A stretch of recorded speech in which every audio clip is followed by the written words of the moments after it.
What's going on, everybody? Welcome to a special edition of the Wrestling Junkies podcast.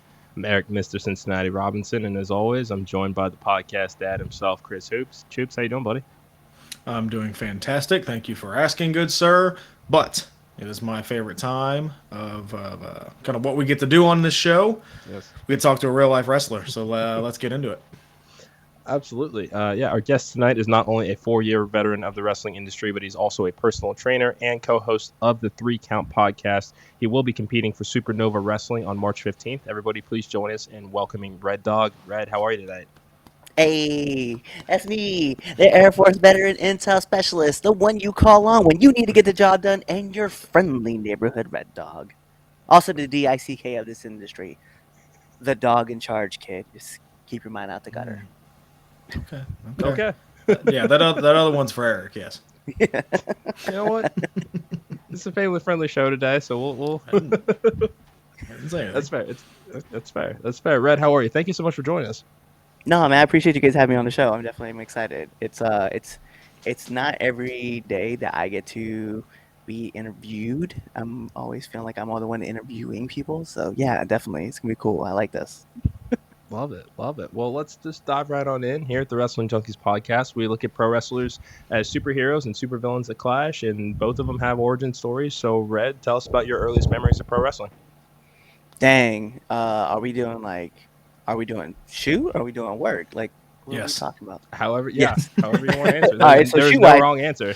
So let's play it off. Shoot wise. No, I got introduced to pro wrestling through my aunt. When I was living in Colorado.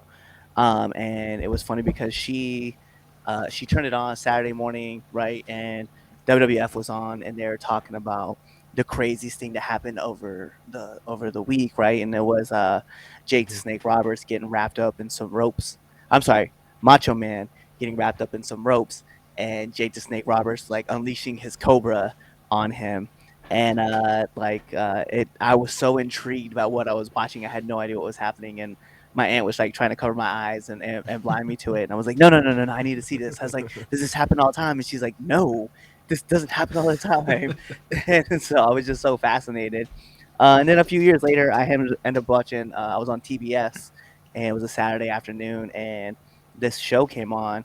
Just had like these doors that kept opening and closing, and like fog was coming out, and these wrestlers were popping out of nowhere. And one of them was just known as the Lionheart, and I had no idea who he was. I was just like intrigued by like him. The crowd really got into him and stuff like that. And he really had just started at WCW, so it was big things to Chris. And then I remember and I was watching it, right, and then like like a year later, um, everybody's like, "Yo, come check us out on WCW Monday Nitro," and I was like, "What is this?" And so I tuned in to see this dude in pink wrestling this dude who knows 1,000 holds. And yeah, I get so wrapped up into Rey Mysterio. And yeah, it got me excited about pro wrestling. And I was like, I really want to be a part of something like this. And I remember like telling my dad at certain times, right? Like they said this is gonna be the match of the century. It's the Outsiders versus Macho Man, Sting and Luger. Like we gotta watch it. And like my Yeah. dad was just laughing about it because he was a big wrestling fan. And it would be some years later, man, where I just finally decided to tell myself, like, it's either now or never. Like, I'm either gonna say, hey, I gave this a college try, or I just tried. Like, I just thought it was gonna be a Sure. cool idea. And so I remember, like, one day I was randomly working, and I saw this dude who I was in the gym, I was lifting, and this dude just walking through with a John Cena t-shirt, and I asked him like about him and what's his name and how much of a wrestling fan he was, and we kind of hit it off, and then like, one thing led to another, and I ended up start performing in the dark arts, as I like to call it. And then one of the guys there was like, "Hey, man, either you're gonna do something or you're not gonna do something. So figure it out." And I did. I made the jump, and from there, like it just kind of took off. And I started in the good old year of 2020. I mean, if there was ever a time to do it, I mean, that's kind of when the world's on stop and everybody had a lot of time on their hands. It seems like the perfect opportunity to. I remember like it was funny because like January 2020, I started off and like started working really hard and learning stuff, and then March happens and like everything shuts down. And I was like, dang, this is crazy. Like I was like, maybe this is a sign from a higher power telling me like I'm not supposed to be doing this. So I was like, maybe I should go away. Right. And then like May came around, and everything opened back up a little bit, and so my trainer was like, "Hey, I'm gonna accept people. Like, come back. Let's start training again." So I started training, and then like I wrestled this practice match, and I remember like I didn't think I did so well, and even my trainer was like, "Yo, you kind of took a step back. Maybe we should get back into training and stuff like that." And I was like, "Oh yeah, I'm all about it." And but then at that point, I was like, I think I might just, I tried, right? I gave it a chance, Mhm. and then I was Yeah. like, I think I'm gonna step back away from this. And he's like, no, no, come back next week. So I came back week and week and week, right? And I started training, and I started getting better, and I was like excited about what I was doing. And then like I'm getting ready to do my first match live, right, in front of a crowd in West Virginia, right? And I tear my abdomen 2 weeks before the show. So I'm out for another 8 weeks. And I was like, Golly. maybe this is a sign I'm supposed to stop. And 4 years later, like I'm still running crazy, like trying to make things work. There you Wow. go. Wow. Let's talk about some of the training. It's kind of a different type of training that you've had. You've attended seminars hosted by former WWE superstars, which Rich Swann, Martin Stone, formerly known as Danny Burch. How do seminars differ from like traditional wrestling training? So you really like it kind of depends too. It's each person brings something different that they want to focus on in the aspect of training, right? Somebody will teach you like a drill, right, that you can use to help like improve your cardio or some kind of strength conditioning thing that you want to get into. It all just kind of differs on different people. Like some people focus on character work, right? Like they're going to teach you how to help develop your character. Um, when I was with Rich's was, hey, I want to sit with you, and we're gonna run a couple drills. I just want to see what you guys' cardio looks like and how you guys talk to each other in communications while you're in a run. So that was one thing. And then after that, like we sat down, we had full conversations about like character development and wrestling and the challenges of like that you're running into, especially because I think when I did that seminar, it was like 2021, like the world was still recovering from like the pandemic, so we really didn't have a whole lot. Uh, Martin, who is, Danny is like one of my favorite people in the entire world.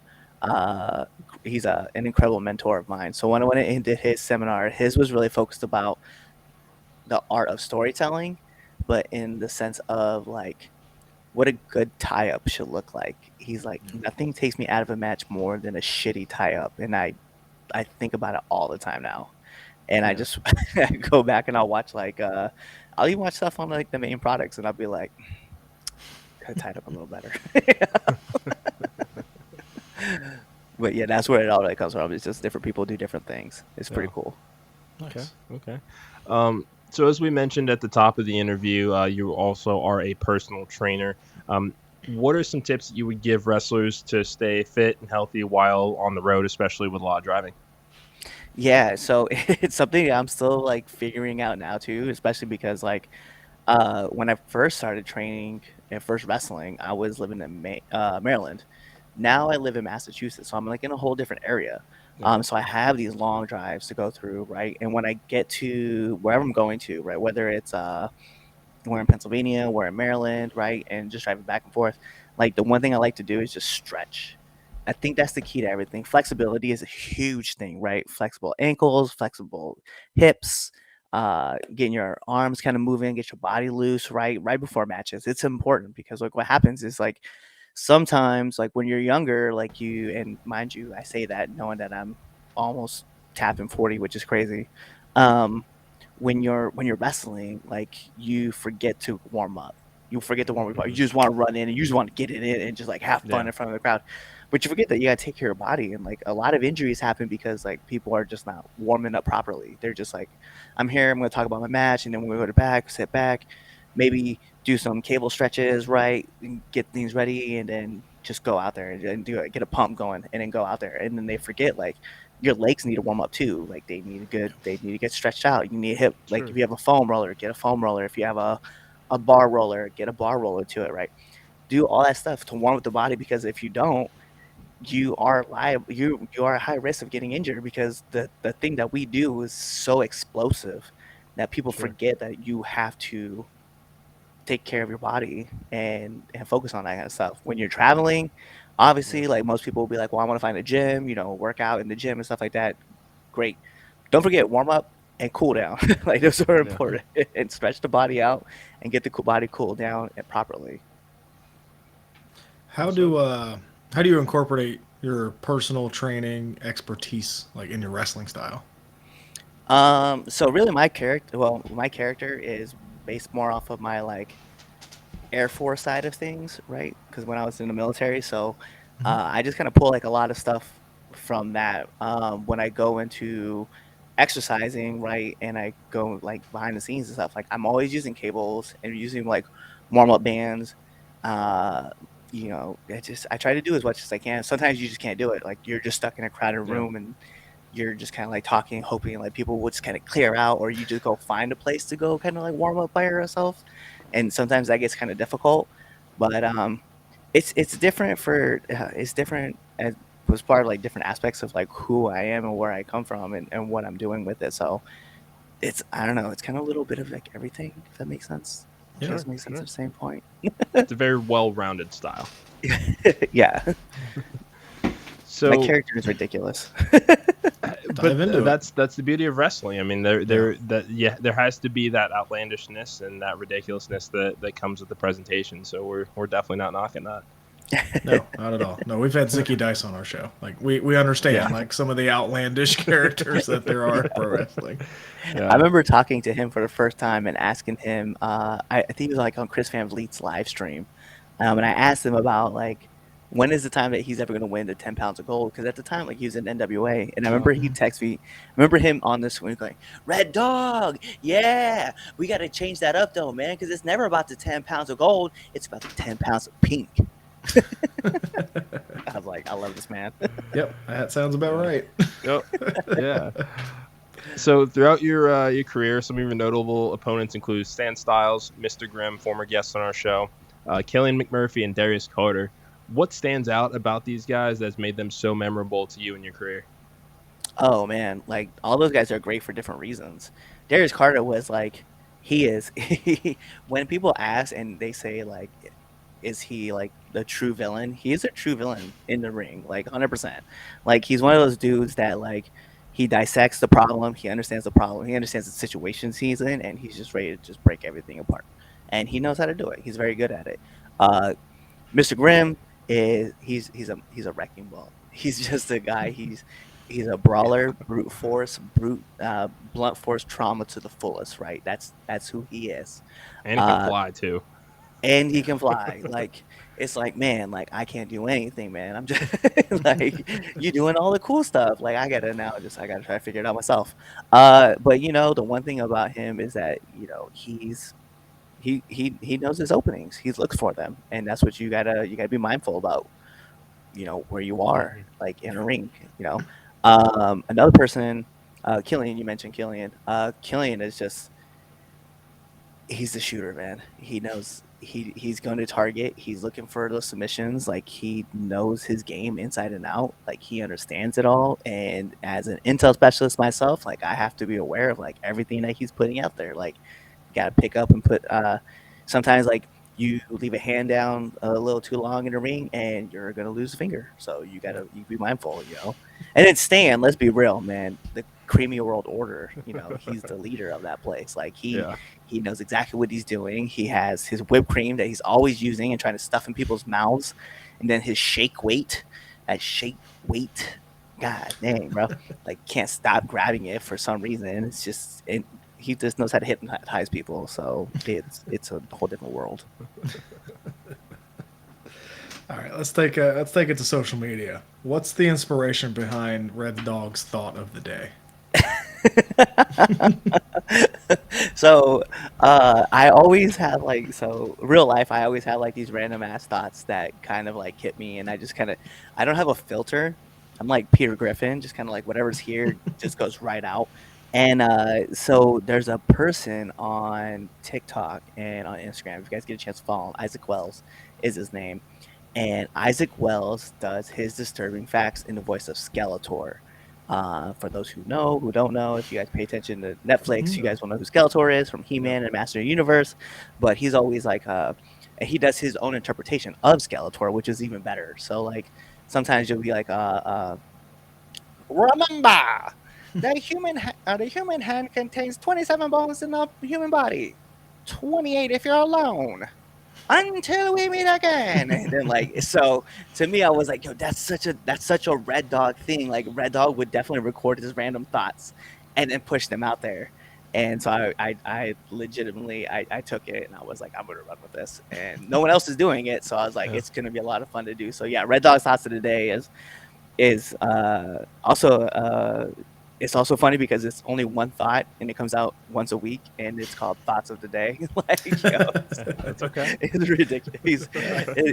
It's fun. It's fun to do, and like people who see it, they understand. They're like, dang, that's this is he's just whatever he thinks of. He's just like, yeah, I'm just gonna put this out there. It's just funny. Love that. Love that. Keeping it with content creation, you are the host of the 3 Count podcast. What inspired you as an active wrestler to start a podcast? So funny thing is, okay, so so our podcast, right, the 3 Count podcast, it actually started off. I was actually a part of another podcast at first, right, and it was called Frankensteiner, right? Franken Culture presents Frankensteiner. Shout outs to my boys up in Las Vegas, as they still kind of run that every once in a while.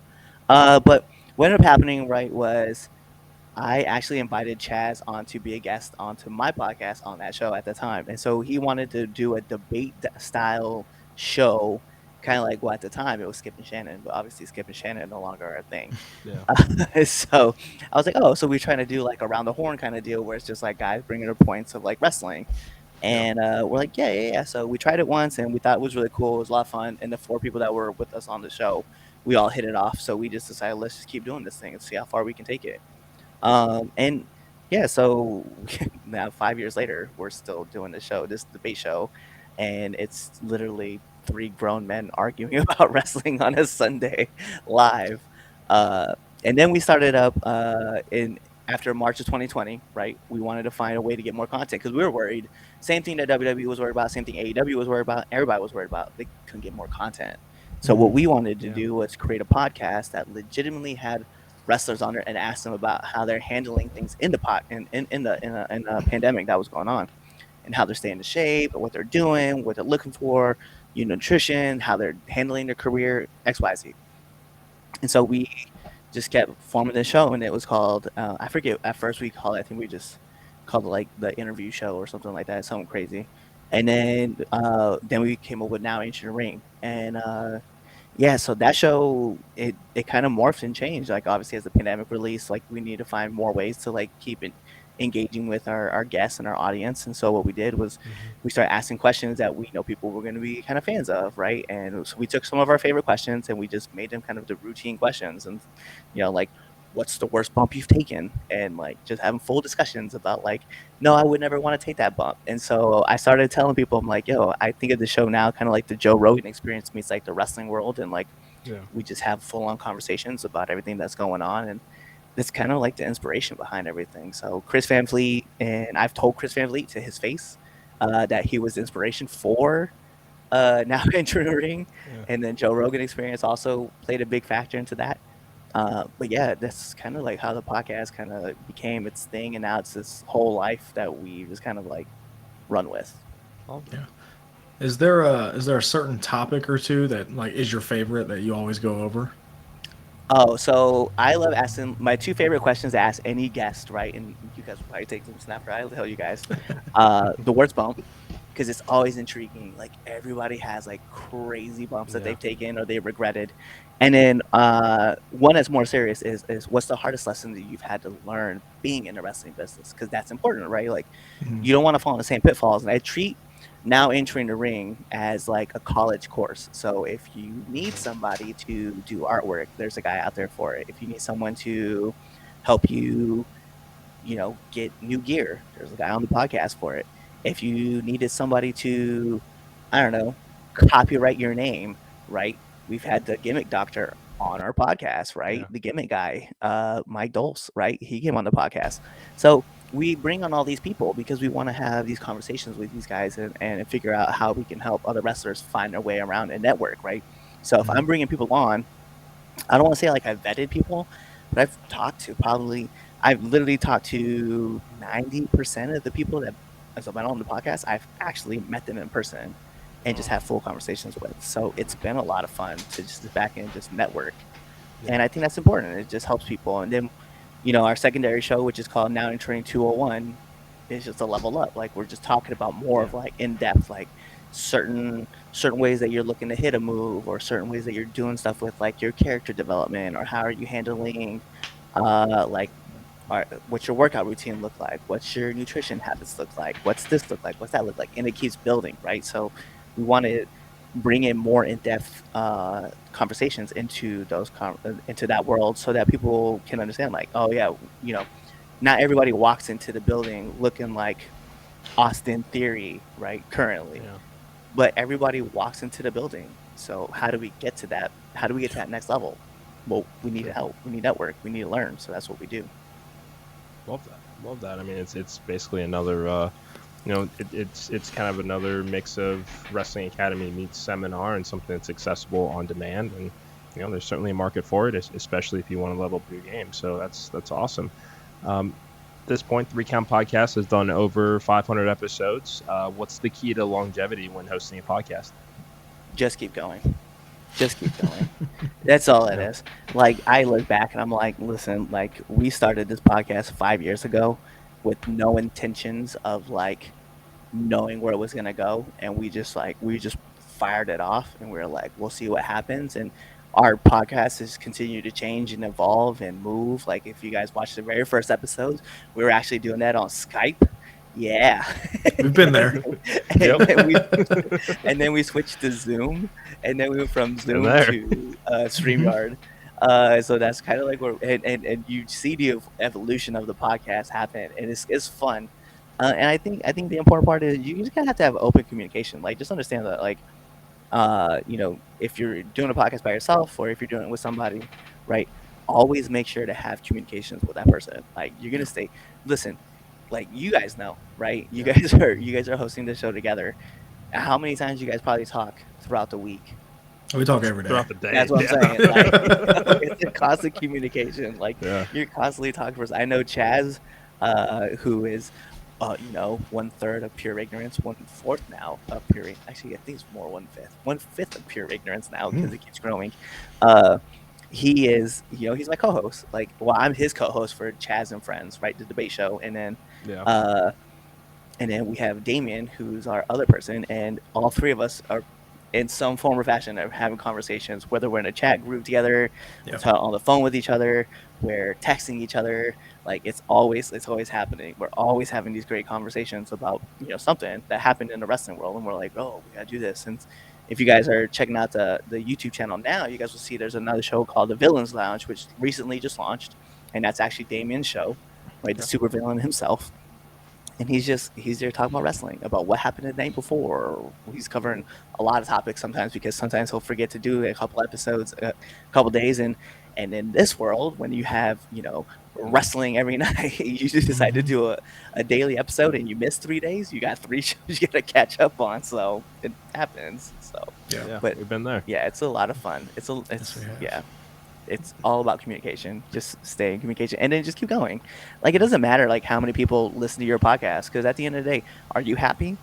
It was something I heard today. I was listening to Chris Van Vliet, man. He was talking to John Cena, and John Cena said, you don't work hard at things that you don't care about. And if you care about something, you're passionate about something, you're gonna keep doing it no matter what. I remember in our episode with Chris Van Vliet, it's episode 200, by the way, if you guys are wondering. He talked about podcasts, like podcast fading, right? Which was a thing. It's a thing that happens, because the average podcast only lasts about 5-6 episodes, and then it goes away.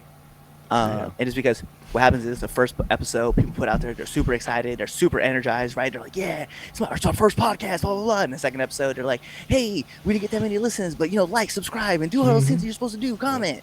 And then there's that episode, they're all like, hey, just, it's cool, like, like, subscribe, do all those things. And by the 7th episode, you're just like, crickets. And that's what happens. So you got to be dedicated to yourself, understand that the mission is more of a marathon than it is a sprint, and enjoy the ride, because at the end of the day, you may be the only person listening to your content, but guess what? That was your content, and you liked it. Man, hey, Mr. Cincinnati, you got your ears open for everything he just said. Everything he just said. Thank you. It's nice for him to hear it from somebody else. Thank you. Hey man, listen, I know you guys had Mason Walls on here. Okay, that man, Yeah. when he opens his mouth, it is a whole motivation. So like, That I was learned just- from yeah. him about it. Yes, it is. So, successful wrestler, successful podcaster. What advice do you have for other wrestlers that want to pursue another passion? Well, one, if you're in the wrestling business and you're just starting, the same thing that my trainer told me, same thing I hear from everybody constantly, right? Ears open, mouths closed. Just listen. Just listen and listen and listen. Taking notes, right? The one thing I do in my bag, I've talked about this numerous times, and I love it every single time I get to bring it up. I have a sponge in my bag, and I learned it from the podcast, right? So I forget who I had. I think it was Gino Told You So was the one that brought it to my head. But he has a sponge, and the reason why he has a sponge is because it's to remind him that he's there to soak up knowledge, and to me it's stuck, and I was like, that's just something I'm gonna do. So every time I open up my bag and I dig through it and I grab my gear and stuff like that and get ready to put it on, I see my sponge just chilling there looking at me, and I'm like, cool. I like this. I remember I'm here to learn. So it's important. And then if you're going out there and you want to learn how to start a podcast, or you want to be a graphic designer, or learn to make yourself an asset to the business in any way possible, you got to find a person who are being successful at doing those things, right? So like, for instance, I know I talked to Tyreno about making gear. Like, how do I make my gear? Oh, I'm going to pick your brain out and just figure out how you're doing it so I can learn myself, right? If I want to learn how to do graphic designs, I just pick up my phone and I literally just start typing, just start practicing making designs. Like, it's all about you at the end of the day and how far you want to take this thing. If if your passion is to become the best wrestler in the world, then you grind to make yourself the best wrestler. But at the end of the day, whatever you're putting into the business, you're going to get out. And that's the key to it, right? And I think a lot of people forget that that's it. Like, the grind is what matters, right? At the end of the day, like, some people are like, well, I'm a trained wrestler and no one's talking to me. Well, what are you doing to put yourself out there? Are you marketing yourself? And how are you marketing yourself? Like, that all matters, right? Some people don't like comedy people. Some people don't like this, won't like the serious wrestler all the time, right? If you look at the way WWE structures their shows, or AEW structures their shows, TNA, right? They all have different. It's a variety show. You know what I mean? Like, everybody's different, and they're gonna be different for a reason, because somebody in the audience loves whatever they're doing, right? I tell you guys, like, one of my favorite type of wrestling, right, is based in Cleveland, Ohio, right? It's called old time wrestling. They pretend to be 1920 and 1930 characters. I think that's great. I'm a huge character guy. I think it's amazing. I'm like, how do you not want to wrestle and then like have like a black and white filter over you to make it look like it's an old time wrestling, right? Like, if I'm getting body slammed in a place like that, I want like the screen to go black and the word "ouch" just to come over the process exclamation point. Like, these are things that, like, it's enticing to me. If you're a fan of like big, if you want to be like the big kaiju that goes around and like destroys cities, there's a place to do that. Like, so the world of wrestling is like, whatever you want to do in the world of wrestling, like, be passionate about what you want to do, and then like hustle and go market yourself. Because I'm gonna tell you right now, there's a lot of wrestlers out there who are doing those things and just getting leaps and bounds in front of other people. Because those who say like, oh well, I've been not trying to disrespect anybody, I'm gonna catch hell for this, but those guys who travel 30 miles and they're like, yo, like, I'm a great wrestler. I've only wrestled in these like 6 promotions for the last 30 years. I'm like, cool. I have legitimately been from West Virginia all the way up to Maine, right? And worked in a lot of those states outside of Vermont and New Hampshire, right? And I mean, here soon, like, I'll be wrestling in Rhode Island. Like, those are things that are like happening. And so, like, if you're not looking to branch yourself out, then like, okay, I mean, cool. I'm glad you work in these 6 areas, but there's one promotion that runs 6 shows. Like, cool. But I want to learn knowledge from the dude who traveled to Japan. I want to learn from, you want to find those guys who are getting to the levels that you want to get to. And I hear that a lot. And so for me, I've been very fortunate that like when I started my training, I was in Maryland. I was trained by Sickend, right, of Riot City, and his trainer is Ruckus, and I get to talk to Ruckus about pro Awesome. wrestling, and Yeah. it's incredible. Like get to chat with him about like the things that he's gone through and learn. So it's like, how is if you're not if you want to get somewhere, how are you gonna get there? Just find the people who've done it and just go ask them. Yeah. Well said. Well said. And Well, keeping along those lines of marketing and presenting yourself, you tweeted out a list of promotions you'd like to work for in 2024. Some of them including Wrestlers Lab, Chaotic Wrestling, Beyond, MLW, CZW, Pizza Party Pro, Limitless, Blitzkrieg. In one sentence, tell these promoters why you should be on their cards. Listen, if you need somebody who's just gonna be kind of different in the sense of like everything, that's me, right? Like your favorite mercenary who's not out here to be always the serious person. Like I can play that role. I can be your serious mercenary, but at the end of the day, you want somebody who's also kind of can intrigue the crowd, and I do it with my comedy. So be different. Comedic mercenary. I like it. Yeah, yes, it's weird. Almost that's as a if good there's like tagline.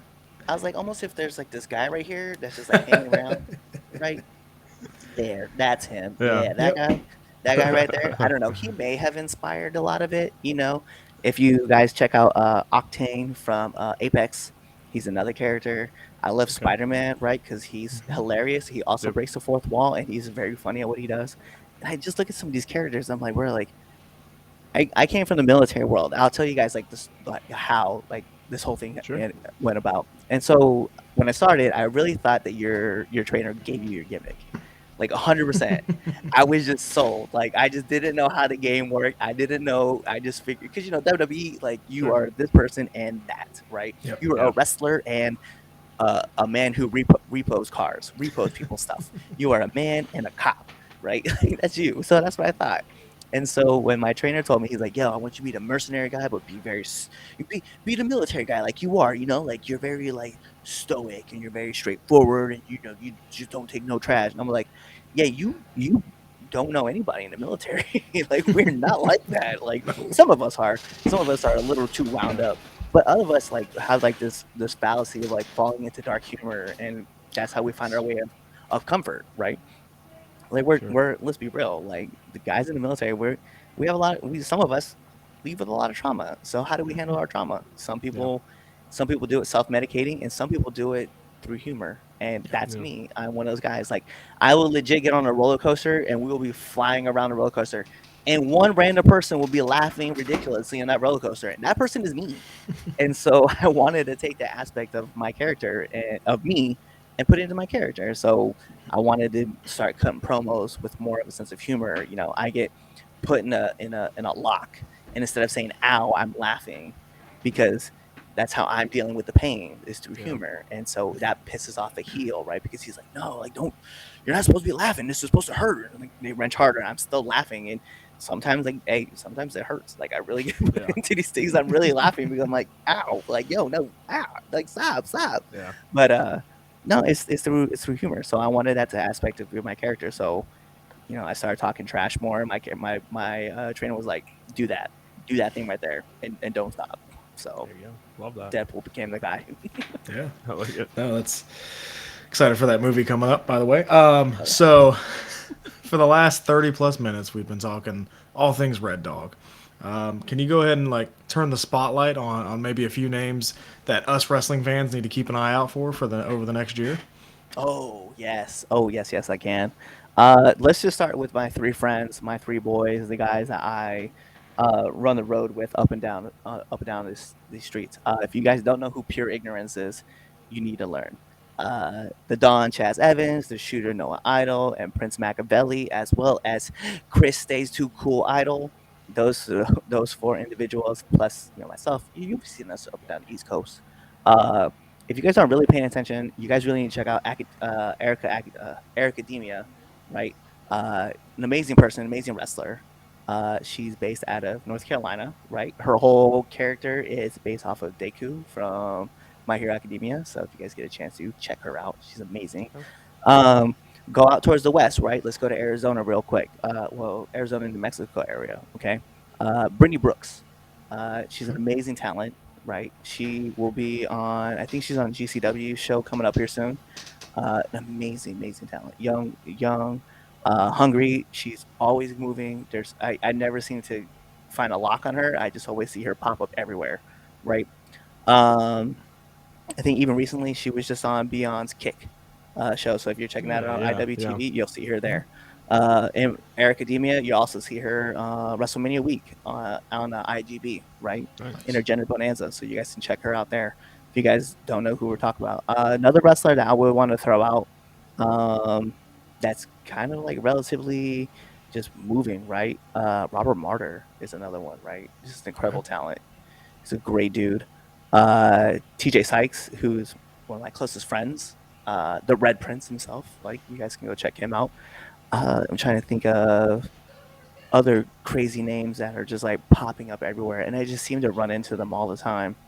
If you guys get a chance, Alec Price is he's the Northeast Beast for a reason. The OG Price City, yeah, that's him. You guys should definitely be checking out those guys. And if you guys get a chance, you go check out the Wrestling Open. It's on every Thursday, right? Yeah. On IWTV, and you guys need to check out Big Business because those guys are always holding it down. Like, they're ruthless by law, and it's what they do. They're all about big business, as they like to do. So I'll give a lot of love to them, as well as Miracle Generation. My boy Andino, who's wrestling at the DMV, he makes moves everywhere. You guys will see him. The list could go on and on and on, man. O'Shea Edwards is my man. Alex Kane, Darius Carter, of course, you guys mentioned him already. Jay Bougie, PJ Savage. Yeah, we could just go list and just keep firing off names for you guys. If you guys haven't checked out Becca, you guys need to check out Becca, the international pop star herself. Yeah. She's an amazing talent. If you guys didn't get checked, I think she was Lacey Evans' last opponent before Lacey Evans got released on SmackDown. There's tons of people out there that you guys could go check out and see and watch them move. Tom Smooth is another person. If you guys haven't been able to get him on too. I go days. I go days, bro. Like, because of podcasts, I could go days. Yeah. And that's what we love. We're wrestling junkies for a reason, so we're always on the lookout for new names to check out. But as we bring this interview to a close, we have a debate that we need you to settle here, and we ask every guest this. So this is nothing. There's no right answer here. Okay. Yes, there is. No, there is not. Don't you do that. Yes, there is. Don't you do that. No, I'm not doing this with you today. Hey. Go ahead. Mr. WrestleMania, Shawn Michaels, Undertaker. Oh, it's Shawn. Like, what? Like, I'm not gonna say it's not close, right? You can have arguments for both sides, but to me, I think when I look at Undertaker, my man was doing incredible things, right? But it was just like every single time you watch Shawn in a ring, it was just like banger after banger after banger after banger after banger. And let's be real, Undertaker had a lot of banger matches, but there were a lot of matches in that streak that you're just kind of like, no, not really into this one, right? Like, let's be real. Can you sit back and go, can you find me a match that Shawn Michaels had at WrestleMania? And you're like, you know what, that was that good. I can with The Undertaker. Anybody else remember Giant Gonzalez? Yeah. That was not a banger. That was not a banger. But nope. Shawn just knew how to do it all, man. He was a great storyteller. He's very athletic, right? He everybody loved his charisma that he had in the ring. I'm not saying that Taker didn't have those things. I'm just saying that when you look at the end of the day, it's Shawn Michaels is Mr. WrestleMania for a reason. Like, he didn't have the longevity as Taker, but he made the impact everywhere he went. Yeah. Well said. It's another one for HBK. Sorry, buddy. It's fine. Everybody, and if they want to be on the loser side, that's fine. All right.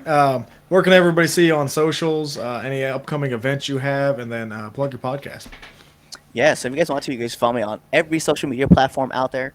It is _Red Dawg 85, and that literally, if I find out that there's a new social media platform out there, I literally go in, I sign in, and I put in _Red Dawg 85 so nobody else can take it. Like, so if you find me on X, you can find me on IG, you can find me on TikTok, you can find me on Clapper, you can find me on Blue Sky, you can find me on Next Level, you can find me on I legit go and I find them, I purposely do it.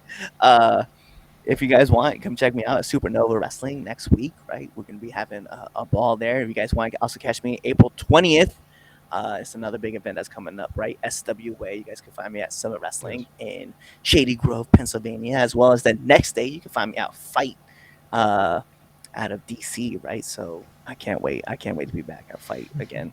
Yeah, and then here and there I pop up kind of everywhere, anywhere I kind of see some cool wrestling stuff going on. I like to pop up and just hang out and observe. So it's one of the things when you move, you kind of tend to lose some things. You kind of have to rebuild all that stuff back up. Yeah. So it is a thing. And then you guys can check out my podcast, the 3 Count Podcast, every Sunday live on YouTube, Facebook, or on Twitch, as well as Twitter. Now we're actually going live on X. Then you guys can also check out our shows. Like I said, we have the Villains Lounge, we have the debate show, Chaz and Friends. You have the interview show, now entering 102.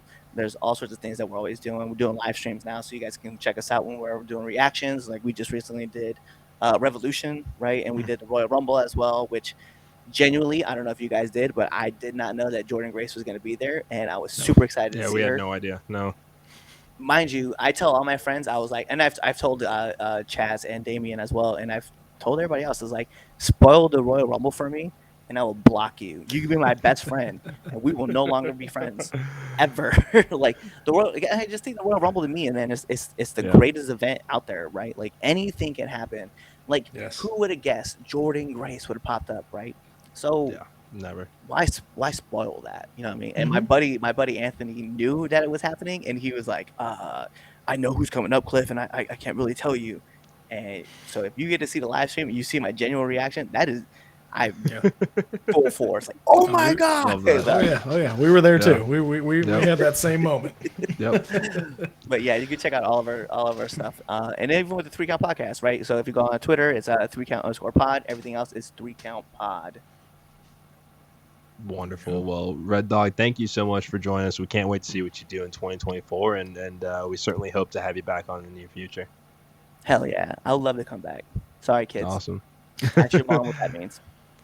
That's all right. That's all right. To my kids, don't ask your mom what that means. Thank you. Red Dawg, thank you so much for joining us. We greatly appreciate it. For Red Dawg, for the podcast, Adam, Mr. Cincinnati, and this has been a special edition of the Wrestling Junkies podcast. And we'll talk to you guys soon. Kawaii.